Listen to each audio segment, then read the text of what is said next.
Ashwini, thanks so much for joining in with those trading ideas. You've got plenty of other stocks to chat about as well. Ranbaxy is one stock in focus, hit a 52-week low, and clearly the overhang of the FDA order seems to continue on that particular stock. There's also an important Supreme Court hearing that's due for the 24th of June, and that's why there's a negative sentiment that's building up on that particular counter. A host of brokerages have also come out with their reports on Ranbaxy. Let's take it across straight to Darshan Mehta, who joins in with more on a stock that's right now at a 4-year low. Darshan?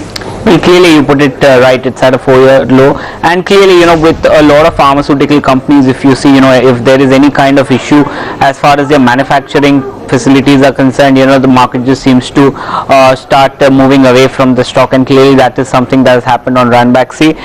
Clearly there are two factors in play on Ranbaxy. First is the DGCA has indicated that they will review all the dossiers and applications that they have done even for the past drugs that they have been selling in India. So that is the first negative.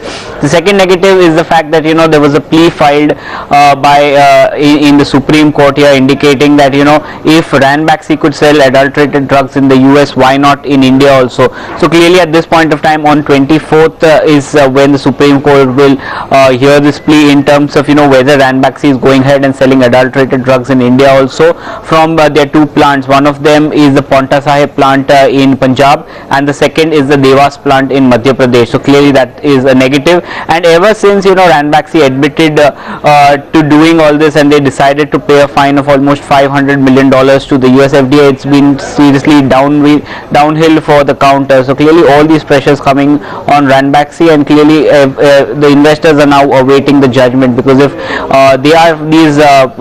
these concerns are found to be valid, whether Ranbaxy is actually going ahead and selling adulterated drugs in India, it could pose a big problem on the company.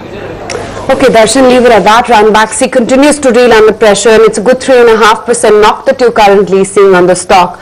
But shifting focus, given the tussle over cost recovery in the recent past, the Oil Ministry is now actively considering changes in the existing production sharing contracts. Interestingly, Rangarajan's recommendations of production-linked payments